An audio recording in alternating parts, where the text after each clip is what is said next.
এখন আমার যাওয়ার পালা, সম্মানের সাথে যেতে চাই। বঙ্গবন্ধুর ৩২-এর বাড়িতে যখন গিয়েছিলাম আমার গাড়ি ভেঙেছিল, আরও ভেঙে যদি দেশে শান্তি স্থাপিত হয়, দেশের কল্যাণ হয়, আমি সবসময় রাজি আছি। আমি একটা জিনিস বুঝতে পারছি না, আমাদের বেসামরিক প্রশাসক এনায়েত করিমের মৃত্যুর মধ্য দিয়ে আমরা একটি স্মরণ সভা করেছিলাম। হাজার হাজার মুক্তিযোদ্ধা এসেছিল কাদেরিয়া বাহিনীর, তাদের সকলের পরামর্শে কাদেরিয়া বাহিনীকে আমরা সুসংগঠিত করার জন্য একটা প্রয়াস নিয়েছি। সেই প্রয়াসে ৩০শে আগস্ট দুয়াপুর গিয়েছিলাম, সেখানে মুক্তিযোদ্ধাদের উপস্থিতি দেখে আমার হৃদয় ভরে গেছে।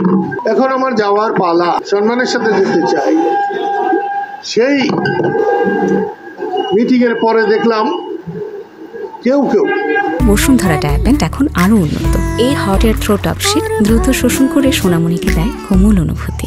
স্লোগান দিয়েছে, জয় বাংলা হবে না, জয় বাংলা থাকবে না, দালালরা হুঁশিয়ার। তো দালালদের হুঁশিয়ার বললে আমাদের কিছু যায় আসে না, আমরা জীবনে দালাল ছিলাম না, দালালি করিও নাই, দালালের হুঁশিয়ারিতে আমাদের কিছু যায় আসে। কিন্তু জয় বাংলা চলবে না বা থাকবে না, তাহলে হোক, জয় বাংলা থাকে কি না থাকে দেশের মানুষ সেটাকে বিচার করবেন।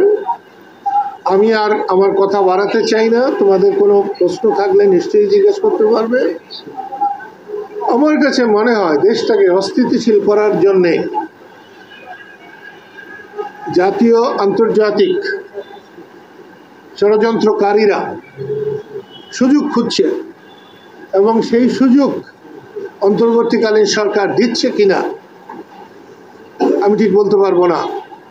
তবে এই সমস্ত আমার মতো মানুষের, যাকে রাষ্ট্র সর্বোচ্চ বীরত্ব সূচক খেতাব দিয়েছে, একমাত্র বাঙালি, তার বাড়ি যদি নিরাপদ না থাকে, আমার সাধারণ গরিব দুঃখী মানুষের বাড়ি নিরাপদ কেমনে হবে?